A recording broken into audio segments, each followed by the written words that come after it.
So you want to own a water tower, build the tank, fill it with the town's water, and let it stand over Main Street for the next 100 years. Simple, almost patriotic. Here is the strange part. That water inside the tank might be the least valuable thing about it. In most towns, the water is sold at a price the government caps, on margins so thin the system barely breaks even, and raising that price means a fight at a public meeting. And yet the tower itself can be one of the most valuable little pieces of steel and dirt in the whole county. Phone companies pay to bolt their antennas near the top, sometimes past $10,000 a month, on leases that run for decades. The land underneath has quietly turned dead towers into shopping empires. And in a town called Bayonne, New Jersey, a Wall Street firm now collects a guaranteed return on the entire water system, without owning a single pipe. By the end of this, you will know exactly what a tower costs to build, the far bigger bill that ambushes the owner every 15 years, where the real money actually hides,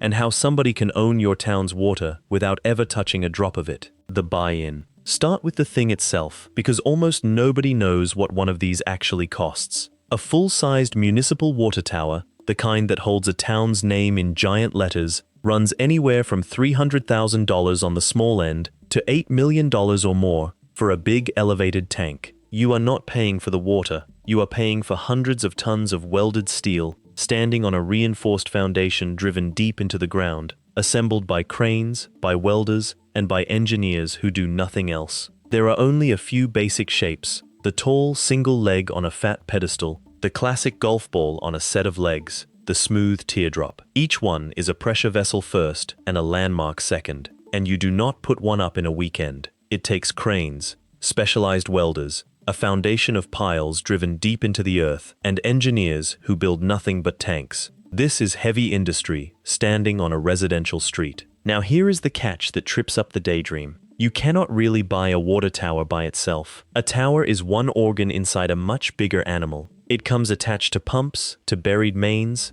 to a treatment plant, to meters on every house. The tower is just the part you can see from the highway. So the real question is not how you buy a tower, it is how you buy the whole water system underneath it. And in America, most of those systems are owned by towns. There are roughly 50,000 community water systems in this country, and more than half of them serve 500 people or fewer, small, cash-strapped, and aging. But a growing slice, around 15%, feeding more than 36 million people, is owned by private companies. The biggest of them was founded back in 1886 and now sells water to about 14 million people across more than a dozen states. That company plans to pour over $40 billion into its pipes in the next decade. Hold on to that idea. It matters later, and it is the whole secret of how private water actually makes money. What you inherit. Say you own it now. The tower, the pumps, the pipes, all of it. Congratulations. Here is everything that came in the box that you did not ask for. First,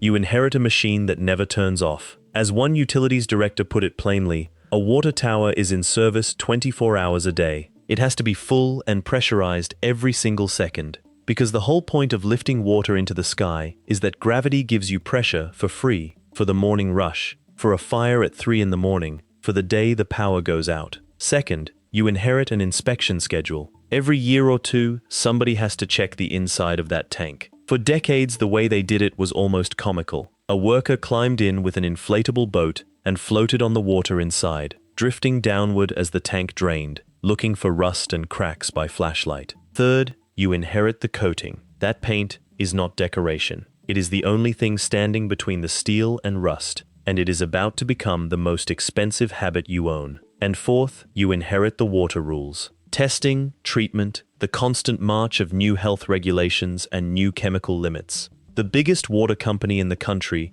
runs more than 1 million water quality tests a year just to stay legal. Every rule is a cost, and every cost lands on you, whether the town likes its water bill or not. And beneath all of it sit the pipes, so old across America that the country now suffers roughly 250,000 water main breaks every single year. That is the burden. Now for the part nobody tells you, the part where this cold steel tank quietly turns into a money machine. The revenue layers. There are 4 ways a water tower makes money, and only one of them is the water. Revenue 1. The water itself. You sell it by the gallon to every home and business on the system. Sounds like a river of cash. It is more of a trickle. Water is usually a regulated monopoly, which means a government board sets the price, and that price is built to cover costs, plus a modest, agreed profit. You cannot just charge what you want, so the water keeps the lights on. It rarely makes anyone rich. Revenue 2, and this is where it gets interesting. The antennas. Look up at almost any water tower and you will see the little rectangular panels bolted near the top. Those belong to phone companies, and they pay rent to be there. A single carrier on a structure like this can pay somewhere between $1,000 and $3,000 a month. Get several carriers stacked on the same tank, and a mature, crowded site can bring in $7,000, $10,000, even past $18,000 a month. These leases run for 25 to 30 years, with automatic rent increases baked in every single year. And that rent depends entirely on one thing: whether your tower is the tallest, best placed structure a phone company can find. If it is the only good option in a coverage gap, you can name your price. If there is a rooftop across the street, you hold almost none. Revenue 3, advertising. That is your town's name up there, 40 feet in the air, on the most visible object for miles, and that space is worth something. In 1974, one Kentucky town painted the words Florence Mall in giant letters on its brand new tower, advertising a shopping mall that had not actually been built yet. The state told them it was illegal because you cannot advertise something that does not exist. With time running out, the mayor sketched a fix on a napkin. He turned the letter M into a Y with an apostrophe, and the tower became Florence Y'all, a landmark that millions of highway drivers still pass today. As one city said, after adding its own name to a tower, it is a huge expense to build and maintain one of these, and you want people to know it belongs to the town. Revenue 4, the quiet giant. The land. That tower sits on real estate, and in the right spot, that dirt becomes worth a staggering amount over time. We will come back to that, because it is the punchline of this whole business. Listen to that again. Look at what just happened. The water, the thing the tower was built to hold, is the weakest earner on the list. The strongest steady earner is the steel above the water. Let me say that plainly, because it sounds like a joke, and it is not. The phone company antennas bolted onto a water tank can be worth more than the water inside it. Here is the math that proves it. A tower operator once explained to investors that a structure carrying 3 wireless tenants can bring in about $60,000 a year in rent,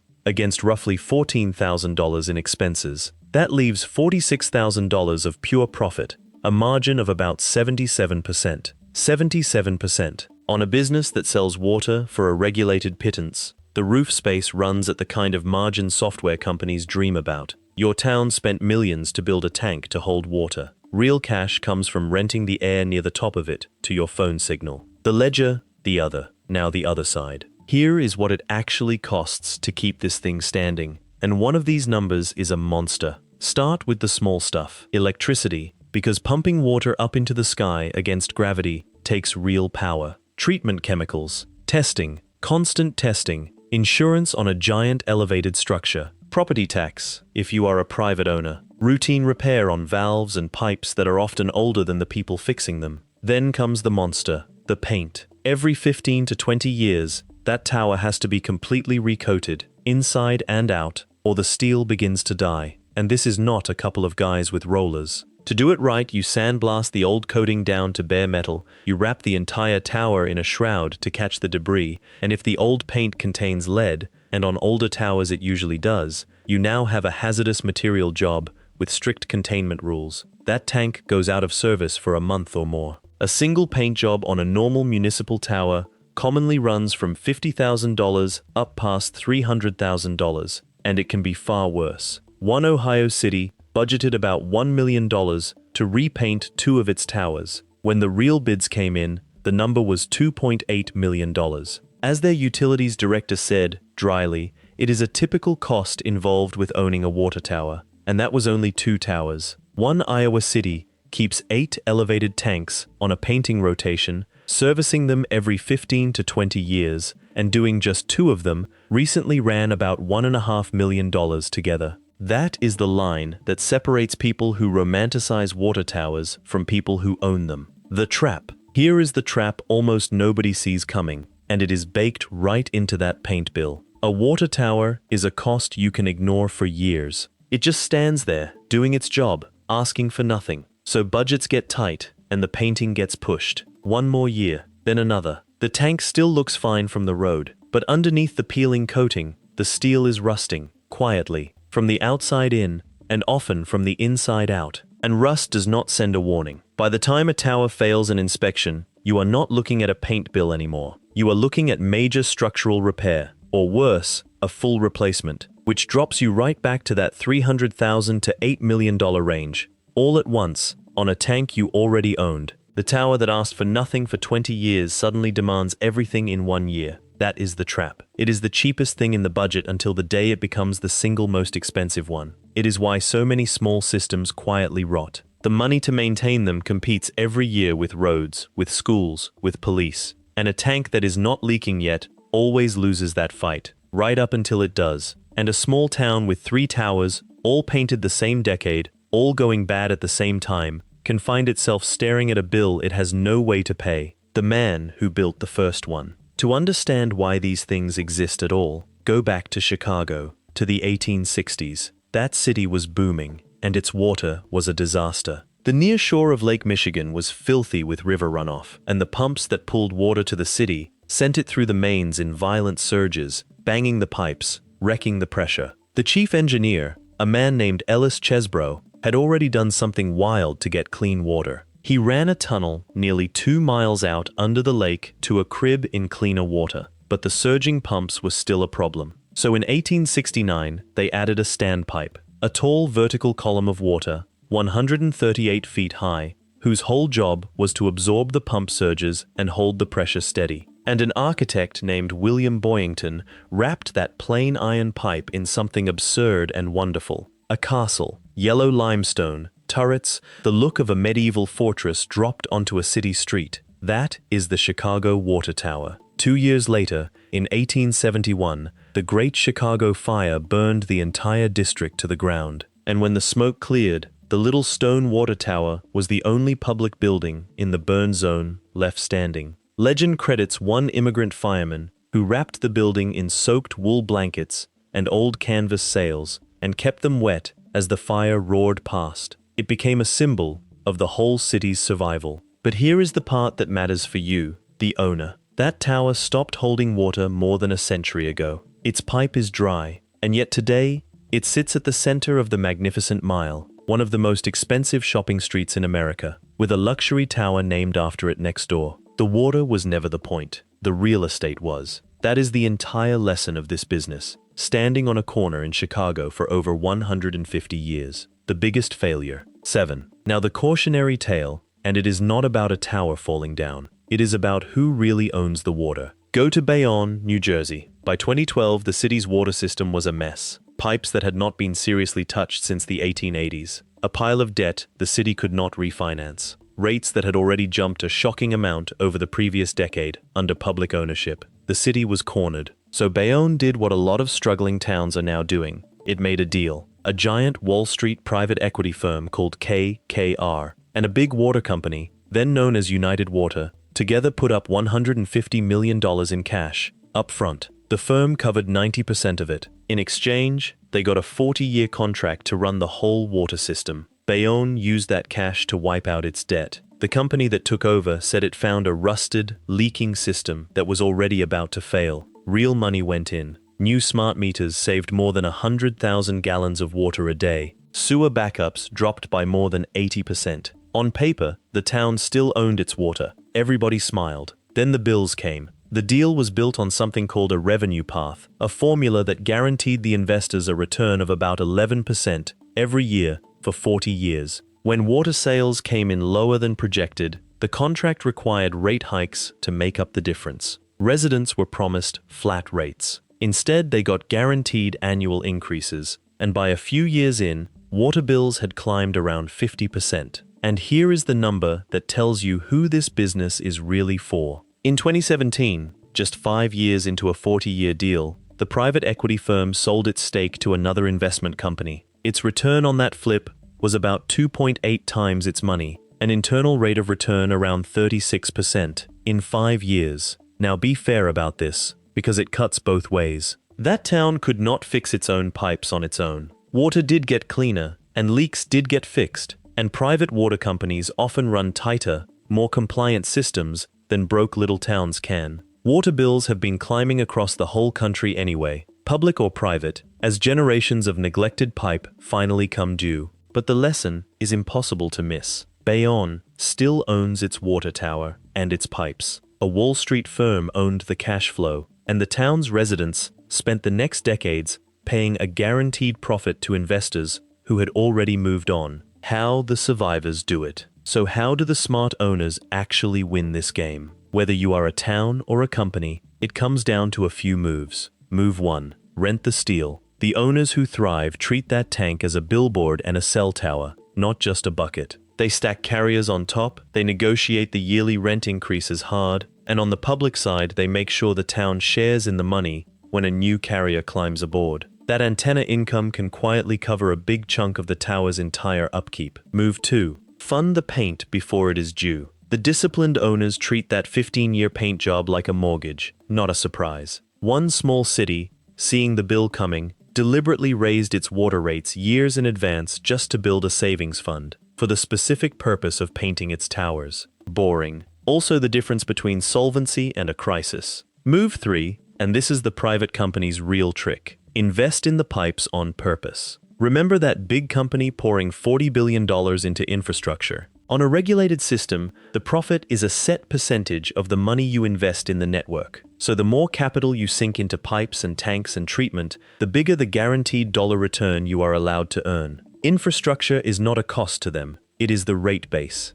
It is the engine. This is exactly why the big water companies buy up tiny, failing town systems one after another, most of them serving only a few thousand people each. Private water is so hungry for capital that it takes around $3.50 of investment for every single dollar of revenue it earns. And Wall Street has looked at America's crumbling water and priced the whole opportunity at over $700 billion. That is the prize they are chasing, one small town tank at a time. Does this actually work? So does owning a water tower actually work? Picture both endings. The good year. You own a well-placed tank on a busy road. 4 phone carriers are bolted to it, each paying you rising rent on a lease that runs for decades, throwing off cash at a margin near 70%. Your town's name is on the side. Its land appreciates every year, and you funded the paint job in advance, so when it comes due, you write the check without blinking. Or you are the private company, earning a guaranteed return on billions of dollars you invested in the system, in a business no competitor can enter because you already own the only pipes in town. This is exactly why Wall Street and the big utilities are buying up water systems as fast as towns will sell. The bad year. You own a small tank in the wrong spot, too short and too remote for any carrier to want. It earns you nothing but a water bill nobody wants to pay. You deferred the paint for a decade, the steel rusted, and now a $2.8 million bill just landed on a town that cannot afford it. Or you are on the other side of a deal like Bayonne, watching your own water bill climb to guarantee a stranger's profit. Same steel tank, 2 completely different fates. That difference was never the water, it was whether you understood what you were actually holding, because you were never really in the water business. Water is capped, regulated, political, and thin. What has value is everything else. The steel that rents to the phone companies, the dirt underneath that turns into a shopping street, the town's name painted 40 feet in the air. And if you are the private owner, the guaranteed return on every dollar you bury in the ground. A water tower's job is to hold the town's water. Its business is to collect the rent on the town's sky. Own the tank, and you own a bucket. Own what is bolted to it and buried beneath it, and you own the town. Topic. End of narration. Nothing below this line is spoken.